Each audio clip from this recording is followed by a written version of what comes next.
services.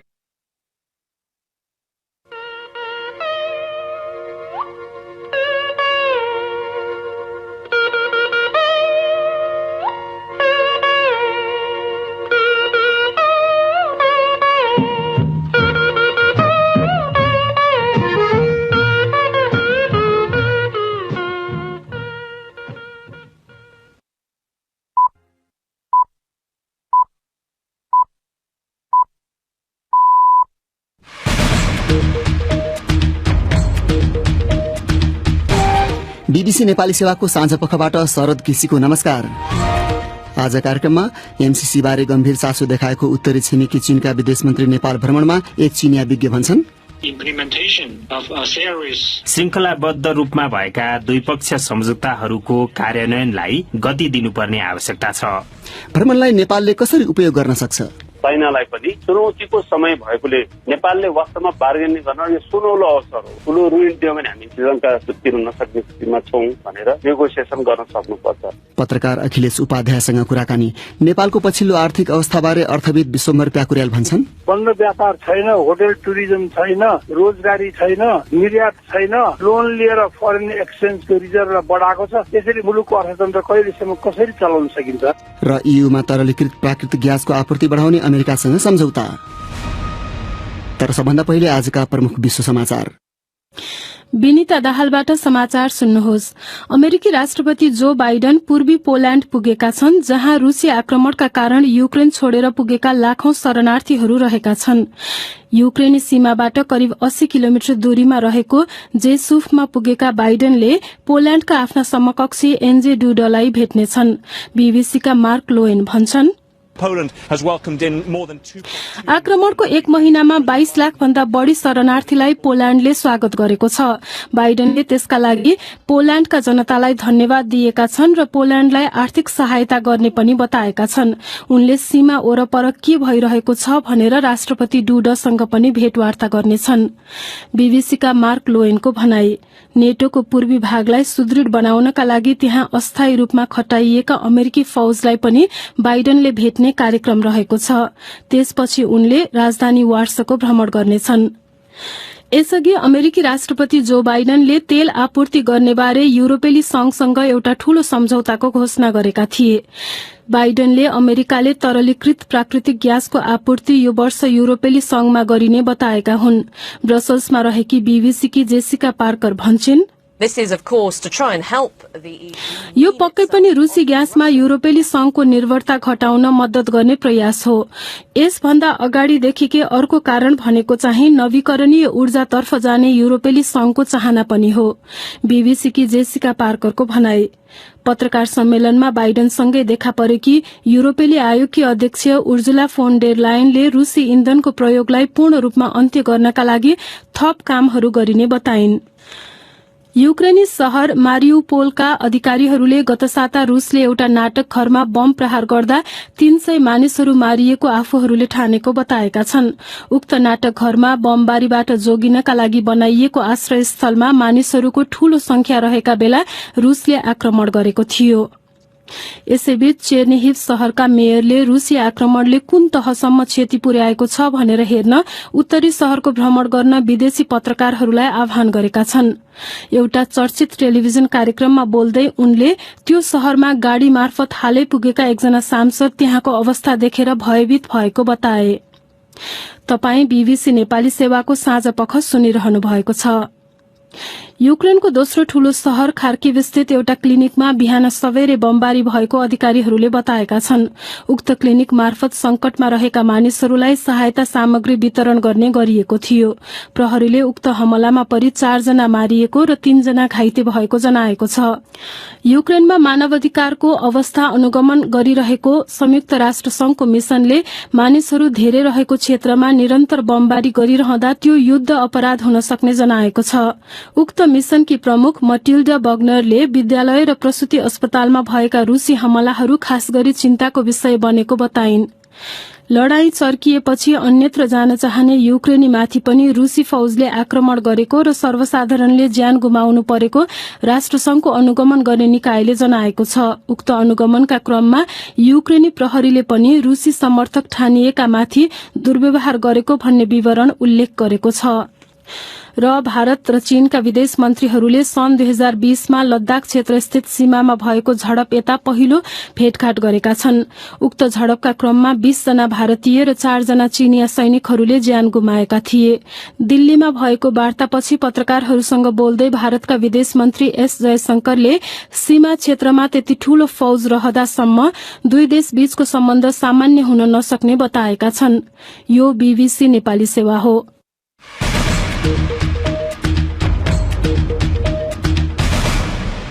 साँझपखमा तपाईलाई स्वागत छ।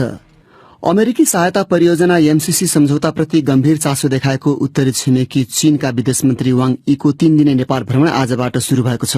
परराष्ट्र मन्त्री नारायण खड्काको निम्तोमा चीनिया विदेश मन्त्री नेपाल भ्रमणमा आएको र उनलाई परराष्ट्र सचिवले विमानस्थलमा स्वागत गरेको सरकारले जनाएको छ। विदेश मन्त्री वाङले प्रधानमन्त्री राष्ट्रपतिका साथै प्रमुख विपक्षी दल नेकपा एमालेका अध्यक्ष केपी शर्मा ओली र माओवादी केन्द्रका अध्यक्ष प्रचण्ड लगायतका नेता तथा अधिकारीहरूसँग भेटघाट गर्ने बताइएको छ। एमसीसीका विषयमा नेपालमा गम्भीर बहस चलिरहेका बेला अमेरिका र चीनले तारन्तार चासो प्रकट गर्दै नेपाली नेताहरूसँग संवाद गरेका थिए। त्यसैले चीनिया विदेश मन्त्रीको नेपाल भ्रमणलाई त्यस प्रकरणसँग समेत जोडेर हेर्ने गरिएको छ। कतिपयले नेपालले एमसीसी अनुमोदन गरेपछि चीन सशंकित बनेको टिप्पणी गर्ने गरेको पाइन्छ। सत्ता गठबन्धनभित्रै चरम विभाजन देखा परे पनि अन्ततः उनीहरू एमसीसी अनुमोदन गर्न एकमत भएका थिए। यसै सन्दर्भमा साथी संजीव गिरीले चीनको सिचुआन विश्वविद्यालय अन्तर्गत रहेको इन्स्टिच्यूट अफ साउथ एसियन स्टडीजसँग आबद्ध नेपाल मामिलाका जानकार गाओ ल्याङसँग विदेश मन्त्री वाङको भ्रमणबाट चीनले राखेको अपेक्षा र उसले जोड़ दिने मुद्दाबारे प्रतिक्रिया मागेका थिए। नेपाल बीआरआई को महत्वपूर्ण साझेदार र महत्वपूर्ण छिमेकी हो, जसको पश्चिमी चीनको सुरक्षा, सम्पर्क र स्थायित्वका लागि ठूलो महत्व छ। नेपाल र चीनले बीआरआई अन्तर्गत सहकार्यका लागि समझदारी पत्रमा हस्ताक्षर गरेको झण्डै 5 वर्ष पुगिसकेको छ। सन् 2019 मा राष्ट्रपति सी जिङपिङले नेपाल भ्रमण गरेको नै करिब 2.5 वर्ष पुग्न लाग्यो, तर सहकार्यमा प्रगति अपेक्षाकृत स्तरमा पुगेको छैन। श्रृंखलाबद्ध रूपमा भएका द्विपक्षीय सम्झौताहरूको कार्यान्वयनलाई गति दिनुपर्ने आवश्यकता छ।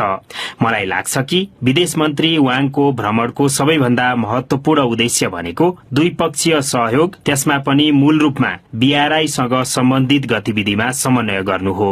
बीआरआई अन्तर्गत चीन र नेपाल बीचको सहकार्यको मुख्य क्षेत्र भनेको सम्पर्क सञ्जाल हो र हिमालय पार बहुआयामिक सम्पर्क सञ्जालको निर्माण गर्नु दुवै देशहरूले तय गरेको साझा लक्ष्य हो। त्यही भएर मलाई लाग्छ दुवै देशहरूले केही महत्वपूर्ण पूर्वाधार निर्माण परियोजना सहितका क्षेत्रमा ठोस सहकार्य हुने गरी जतिसक्दो चाँडो प्रगति हासिल हुने दिशामा आफूलाई केन्द्रित गर्नु जरुरी छ। एमसीसीलाई लिएर चीन र अमेरिका बीच एक किसिमको आरोप प्रत्यारोप भइरहँदा नेपालको संसदले उक्त सम्झौता अनुमोदन गरेको सन्दर्भमा चीन नेपालबाट आश्वस्त हुन चाहेको विषयबारे उनको भनाइ छ। पक्कै पनि चीनको सार्वजनिक दृष्टिकोणका क्षेत्रमा एमसीसी बारे व्यापक बहस भएको हो र धेरैले यसलाई इन्डो पेसिफिक रणनीतिसँग जोडेका छन्, तर आधिकारिक दृष्टिकोण हेर्दा त्यो ज्यादै सरल र स्पष्ट छ।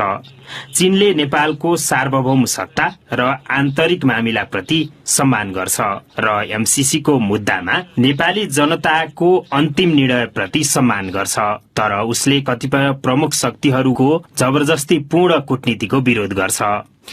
नेपालको विकासका सन्दर्भमा चीन र अमेरिका बीच कतै असमझदारी पो छ कि भन्ने जिज्ञासामा उनले भने, विदेश मन्त्री वाङले एक पटक नेपाललाई ठूला शक्तिहरूको क्रीडा स्थलका रूपमा हेर्न नहुने, बरु सहकार्यको मञ्चका रूपमा हेर्नुपर्ने बताउनु भएको थियो। आफूहरूबीच धेरै मतभिन्नता भए पनि चीन र संयुक्त राज्य अमेरिका नेपालको विकास र समृद्धिमा सघाउने विषयमा एकदमै एकमत छन्। त्यसका बावजुद एउटा नजिकको छिमेकीका नाताले चीनको यो क्षेत्रमा वैधानिक चासो र चिन्ताहरू छन् र नेपालले चीनको आधारभूत स्वार्थहरूलाई सधैँ सम्मान गरेको छ। नेपाल आफ्नो स्वतन्त्र विदेश नीतिमा प्रतिबद्ध रहेसम्म यो पक्षबारे चीन त्यस्तै आश्वस्त भइरहनेछ। त्यो सुन्नुभयो नेपाल मामिलाका जानकार चिनिया विज्ञ गाओ ल्याङसँग साथी सञ्जीव गिरीले गरेको वार्ताको अंश। चिनिया विदेश मन्त्रीकै भ्रमणका सन्दर्भमा नेपालले अपनाउनु पर्ने कूटनीतिक भूमिकाबारे पत्रकार अखिलेश उपाध्याय भन्छन्।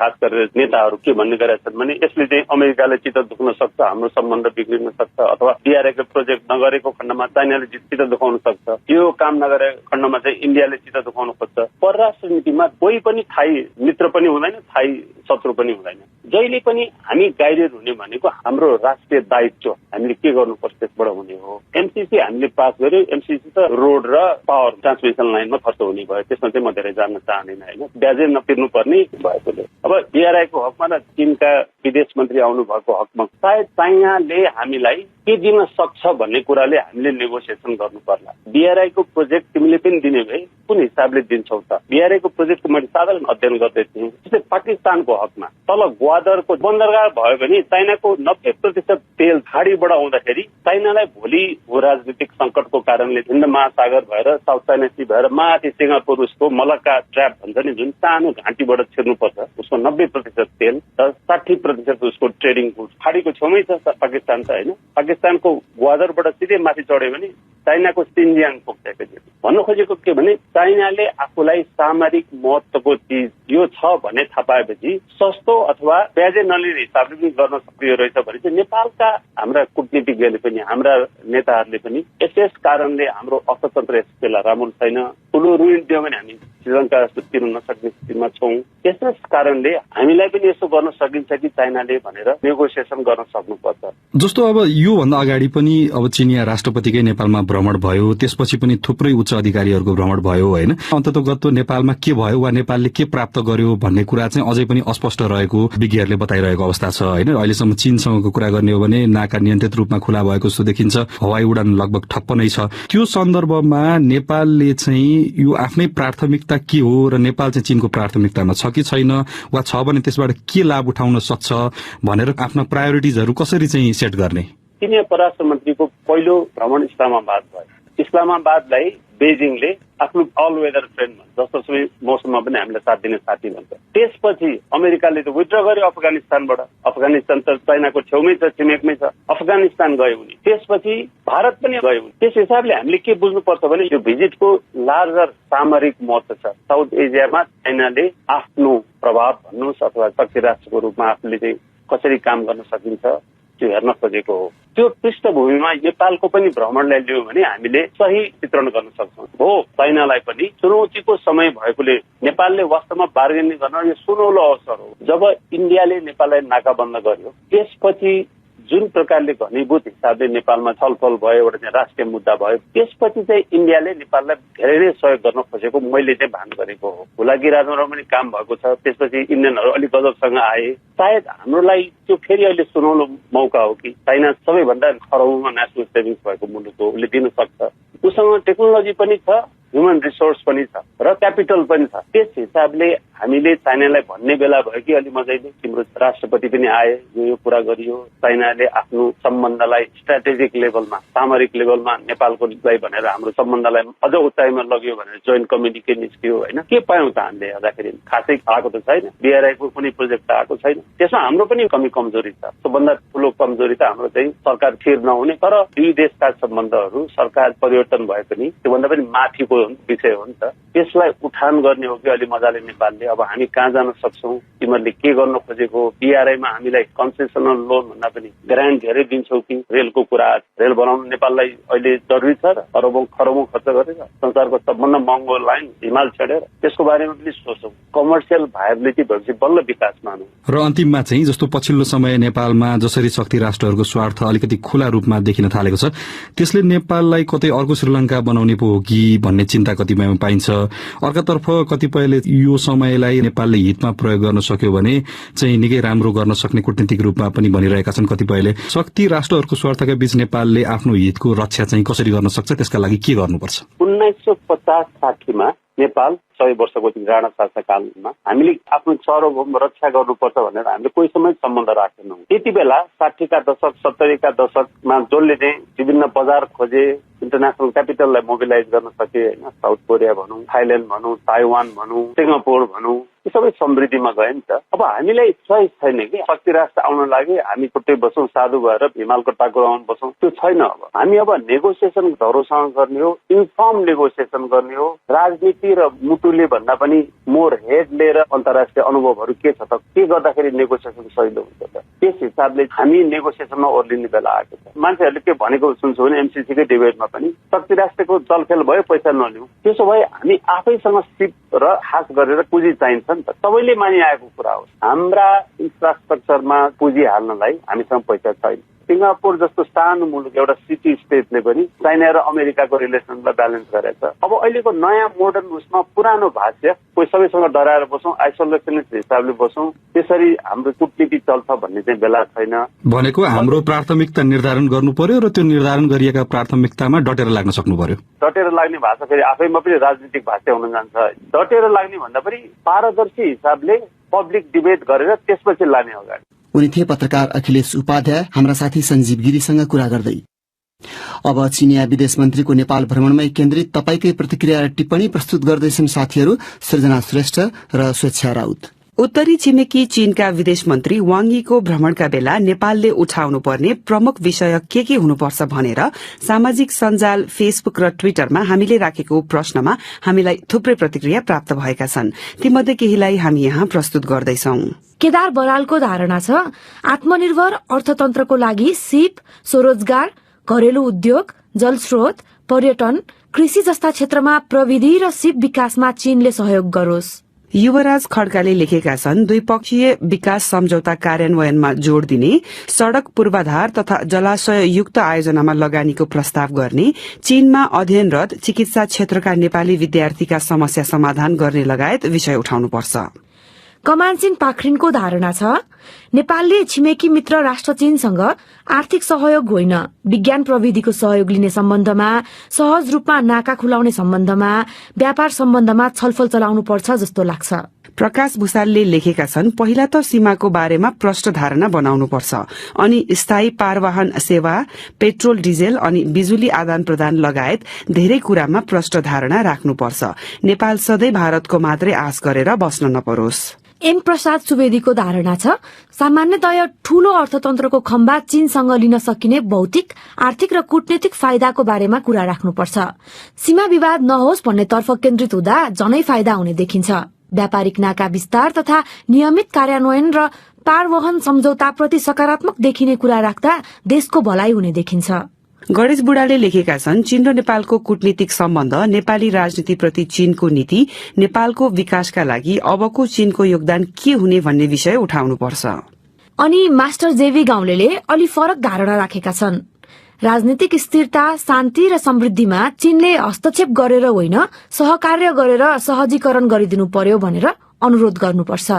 अब अन्तर्राष्ट्रिय विषय। अमेरिकाले तरलीकृत प्राकृतिक ग्यासको आपूर्ति युरोपेली संघ ईयूलाई बढ़ाउने विषयमा सम्झौता गरेको छ। रूसी इन्धनमा युरोपको निर्भरता घटाउने प्रयास स्वरूप अमेरिका र ईयू बीच यो सहमति भएको हो। अमेरिकी राष्ट्रपति जो बाइडेनले युरोपका लागि रूसी ऊर्जाबाट अर्को व्यवस्थामा जान कठिन हुने आफूलाई थाहा भए पनि दीर्घकालीन रूपमा यो नै सही कार्य हुने बताएका छन्। बीबीसीका विवरणहरूमा आधारित त्यस सम्बन्धी रिपोर्ट विनिता दाहालबाट। सम्झौता अनुसार अमेरिकाले ईयूलाई यो वर्षको अन्त्यसम्ममा अहिले रूसले दिँदै आएको मध्ये करिब 10% बराबर ग्यास उपलब्ध गराउनेछ।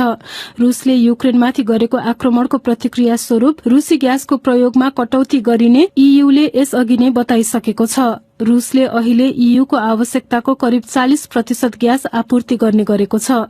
अब अमेरिका र अन्य साझेदारले थप 15 अर्ब क्यूबिक मिटर ग्यास आपूर्ति गर्नेछन्। यसरी जम्मा 37 अर्ब क्यूबिक मिटर ग्यास आपूर्ति हुँदा त्यसले रूसबाट अहिले आयात भइरहेको करिब 24% ग्यासको हिस्सा ओगट्छ। अमेरिका र अन्तर्राष्ट्रिय साझेदारहरूको अन्तिम उद्देश्य प्रति वर्ष युरोपेली संघलाई करिब 50 अर्ब क्यूबिक मिटर ग्यास उपलब्ध गराउने छ। रूसबाट आयात हुने ग्यासको निर्भरता घटाउँदै लैजानुको अर्थ नवीकरणीय ऊर्जा थप उत्पादन हुनु भन्ने हो। अमेरिकी राष्ट्रपतिको 3 दिने भ्रमणका क्रममा ब्रसल्समा यो नयाँ सम्झौता घोषणा भएको हो। बाइडन र युरोपेली आयोगकी अध्यक्ष उर्जुला फोन डेर लायनले रूसी आक्रमणबारे छलफलका क्रममा युक्रेनलाई थप सहायता गरिने बताएका छन्। बाइडनले रूसी ग्यासको आपूर्ति घटाउँदा त्यसले छोटो समयका लागि असहज भए पनि दीर्घकालमा फाइदाहरू धेरै हुने बताए। अर्को विषय, अमेरिकाका पूर्व राष्ट्रपति डोनाल्ड ट्रम्पले सन् 2016 को राष्ट्रपति निर्वाचनमा आफ्नो निर्वाचन अभियानलाई रूससँग जोडिदिएर हिलरी क्लिन्टन र डेमोक्रेटिक पार्टीका अन्य नेताहरूले धाँधली गर्न खोजेको आरोप लगाउँदै उनीहरू विरूद्ध मुद्दा दायर गरेका छन्। उक्त निर्वाचनमा ट्रम्पले क्लिन्टनलाई पराजित गरेका थिए, तर आफ्नो निर्वाचन अभियान विरूद्ध षड्यन्त्र भएको ट्रम्पको दावी छ। बीबीसीका विवरणहरूमा आधारित एक रिपोर्ट। ट्रम्पको अभियान र टोलीलाई रूसी गुप्तचरहरूसँग मिलेर उनको पक्षमा निर्वाचनको परिणाम पार्ने षड्यन्त्र गरेको आरोप लागेको थियो। सन् 2020 मा रिपब्लिकन पार्टीको नेतृत्वमा रहेको एउटा सिनेट समितिले प्रकाशित गरेको प्रतिवेदनमा रूसले ट्रम्पलाई विजयी हुन सघाउन रिपब्लिकन पार्टीका राजनीतिक कार्यकारी पोल म्यानफोर्ट र विकिलिक्सको वेबसाइट प्रयोग गरेको निष्कर्ष निकालेको थियो। मस्कोले आफ्नो संलग्नता अस्वीकार गरेको छ। उक्त प्रतिवेदनले षड्यन्त्रबारे कुनै प्रमाण फेला नपारेको उल्लेख गरेको थियो। यद्यपि ट्रम्पले सम्भवतः न्याय अवरुद्ध हुने गरी काम गरेको भन्दै केही उदाहरण प्रस्तुत गरेको थियो। मुद्दामा ट्रम्पले सन् 2016 को राष्ट्रपति निर्वाचनको बेलामा क्लिन्टन र उनका सहयोगीहरूले एउटा अकल्पनीय षड्यन्त्र रचेको आरोप लगाएका छन्। उनका भनाइमा त्यस्तो षड्यन्त्रले चेतनालाई स्तब्ध पार्छ र यो देशको प्रजातन्त्रलाई अपमान गर्छ। एउटा शत्रु राष्ट्रसँग सम्बन्ध भएको देखाउन खोजेर प्रतिवादीहरूले रिपब्लिकन उम्मेद्वार डोनाल्ड जे ट्रम्प विरूद्ध मिथ्या भाष्य निर्माण गर्ने षड्यन्त्र गरेको दावी गरिएको छ। ट्रम्पले प्रतिवादीहरूबाट क्षतिपूर्ति पाउनुपर्ने माग गरेका छन्। क्लिन्टनले मुद्दाबारे प्रतिक्रिया व्यक्त गर्न बाँकी नै छ। ट्रम्पले आफू $2.4 करोड हानि बेहोर्न बाध्य भएको दावी गरेका छन्। अब अन्तिम विषय, महत्वपूर्ण आर्थिक सूचकहरू खस्किरहँदा थप चिन्ताको विषय बनेको छ निरन्तर घट्दो विदेशी मुद्रा संचिति। यस्तै मिल्दो अवस्था बेहोरेको श्रीलंका यति बेला निकै संकटमा छ। त्यहाँ महँगी आकाशिएको छ र अत्यावश्यक सामग्रीको अभाव देखा परेको छ। कतै नेपालमा पनि त्यही अवस्था आउने त होइन। श्रीलंकाका लागि पूर्व नेपाली राजदूत अर्थविद विश्वम्भर प्याकुर्याल, अहिले डिफ्रेन्ट कोलिसन पार्टनर्सहरूको बीचमा पोलिटिकल इस्युजमा मात्रै वार्ता बैठक र समयलाई जुन किसिमबाट बर्बाद गरेको देखिन्छ। आर्थिक मुद्दालाई यसरी थिच्दाखेरि 1 महिनाको प्रगतिलाई हेरेर सन्तुष्ट मान्ने चलन छ। गत महिना भएको फरेक्स रिजर्भले 6+ मन्थ्सलाई सेवा तथा वस्तुको आयात गर्न पुग्थ्यो भने 8औं महिनामा आएर अब 7+ महिनाको पुगेको छ भनेर खुसी त भएको छौँ। तर यो लोन लिएर फरेन एक्सचेन्ज रिजर्भ बढाएर त्यो अर्थतन्त्र कहिले पनि सस्टेनेबल हुन सक्दैन। हाम्रो मूल आर्थिक परिसूचकहरू यति घाइते भएका छन् कि अहिले कसैले कसलाई त्यसलाई सम्हालिन सक्ने स्थितिमा छैन। पेट्रोलियम प्रोडक्ट्सको मूल्य प्रत्येक हप्ता बढिराखेको हुनाले अहिले नै करिब 6 देखि 7 को हाराहारीमा मुद्रास्फीति भएकोमा यो वर्षको अन्त्यसम्ममा त दोहोरो अङ्कको मुद्रास्फीतिलाई कसैले रोकिने स्थिति छैन। बन्द व्यापार छैन, होटल टुरिज्म छैन, रोजगारी छैन, निर्यात छैन, लोन लिएर फरेन एक्सचेन्जको रिजर्भ बढाएको छ। यसरी मुलुकको अर्थतन्त्र कहिलेसम्म कसरी चलाउन सकिन्छ र? आर्थिक प्राथमिकतालाई उच्च प्राथमिकतामा राखेर अहिले अन्तर पार्टी सहमति गरेर कमसेकम यो मुलुकलाई फेल्ड स्टेट गराउनु भएन।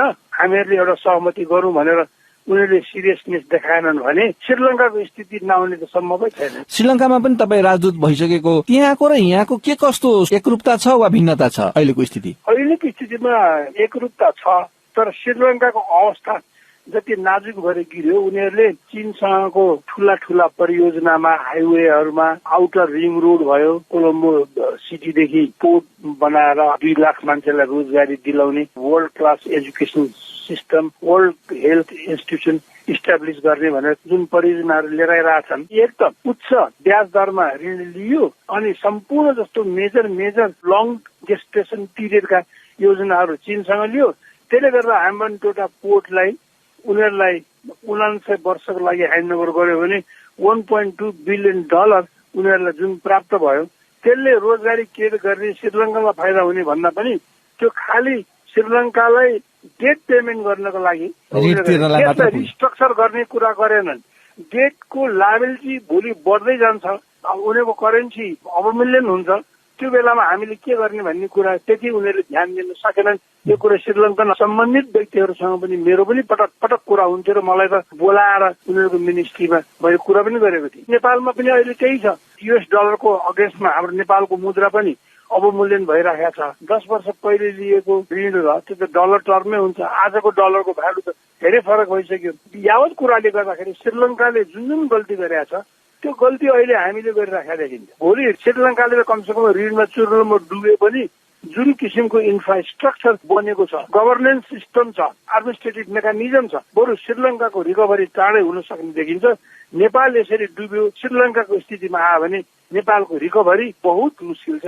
तर नेपालको आफ्नै ऋण चाहिँ श्रीलङ्काको तुलनामा त धेरै कम छ नि। श्रीलङ्कामा पनि त ऋण त कमै थियो नि। इन्फ्रास्ट्रक्चरमा उनीहरूले लगानी गरिसकेपछि हार्डली 65-70% कुल गारस्थ उत्पादनको अनुपातमा पब्लिक डेट थियो हेर्नुहोस्। तर नेपालमा 15 वर्षको हामीले तथ्याङ्क हेर्दाखेरि 28-29% भन्दा कहिले पनि बढेको थिएन। अहिले 5-7 वर्षमा झन्डै 42% यसले छोइसक्यो। यो वात बढ्नु त सम्भावना त देखिँदै छ नि त। आम्दानी त शून्य हुँदैछ। डराएर हामीले नेपालको इकोनोमी कस्तो छ अहिले, कुन स्टेट छ भनेर इन्टरनेसनल रेटिङ पनि गराएको छैन। रेटिङ गरायो भने हाम्रो अहिलेको स्तरलाई उनीहरूले तल झारिदिन सक्छन्। नगर्दाखेरि पनि के हुन्छ भने प्रोस्पेक्टिभ इन्भेस्टरहरू, लोन दिने संस्थाहरू, मुलुकहरू अलिकति सतर्कता अपनाउने हुन जान सक्छन्। त्यसो भए अहिले तत्काल के सुझाव छ त? के गर्यो भने जोगिन्छ यस्तो संकट आइपर्नबाट? मूलभूत कुरा त एक्सटर्नल सक जुन अहिले हामीले भोगिरहेका छौँ, बाह्य युद्धले गर्दाखेरि जुन ग्यासोलिनमा जुन प्राइसहरू हाइक भइरहेछ,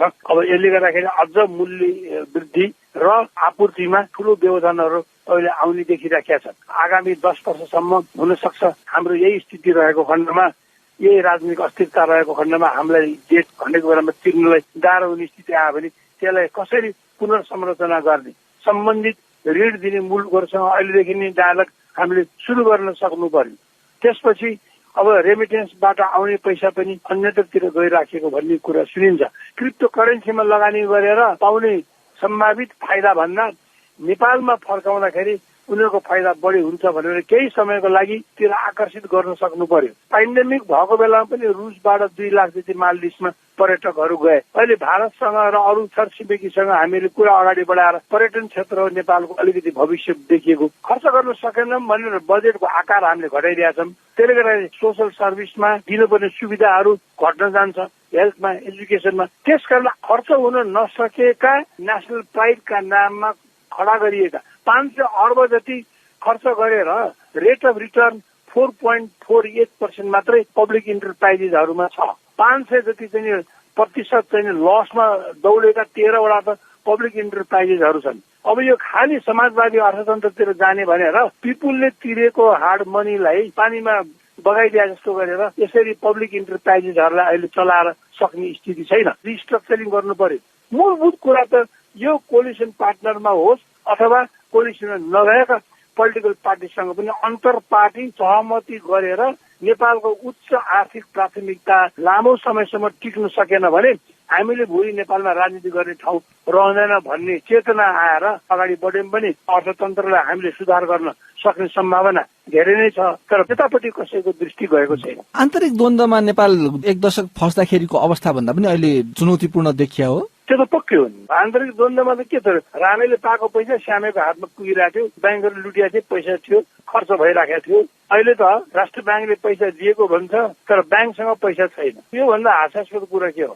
पैसा कहाँको हामीले खोज्नुपर्छ भन्ने अधिकारीहरूबाट त्यस्ता वक्तव्यहरू आइरहेका छन्। यसले गर्दाखेरि खोइ के गरिरहेछ, यहाँ मोनिटरिङ नै छैन। अब नम्बर अफ परियोजनालाई पनि घटाउनु पर्यो। आगामी बजेटमा खर्च गर्न नसक्ने पैसा राख्नु भएन। खर्च गर्न सक्नेलाई राम्रो किसिमको इन्सेन्टिभ, जसले 100% अख्तियारी पाइसकेर पनि सचिव र मन्त्री, सचिव र ठेकेदारको बीचमा कुराकानी नमिलेर पनि कतिपय परियोजनाहरू जुन ढिलो भएको छन्। दक्षिण एसियामा हामीलाई थाहा छ टाइम ओभररन भएपछि कस्ट ओभररन नेपालमा अरू मुलुकमा भन्दा बढी मात्रामा भएको छ। अप्पर तामाकोशी 46 अर्बमा बन्छ भनेको 4 वर्ष ढिलो हुँदाखेरि 80 अर्ब तान्छन् लागत बढ्यो भनेपछि नेपालमा त लागत त यसरी बढिरहेछ। अब बत्तीको खपत गर्नुपर्छ भनेर भनिन्छ। खपत गर्नको लागि ल्याउनु पर्ने भेहिकल्सहरूको मूल्यमा चाहिँ अलिकति पनि कम्प्रोमाइज गरेको छैन। अब खपत गर्नको लागि आवश्यक पर्ने पूर्वाधारहरू हामीले निर्माण गर्न सकिराखेका छैन। त्यसले गर्दा वैकल्पिक उपायहरू थुप्रै छन् मुलुकमा।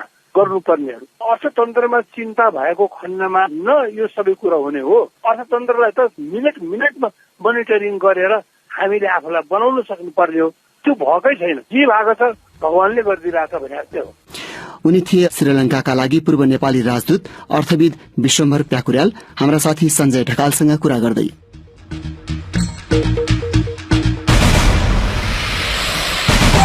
यसका साथै बीबीसी नेपाली सेवाको साँझ पख यही सकिन्छ। अब भने हामी सोमबार बिहान 7:15 बजे मात्र आउनेछौं। त्यसबेलासम्मका लागि हामी सबैलाई बिदा दिनुहोस्। नमस्कार।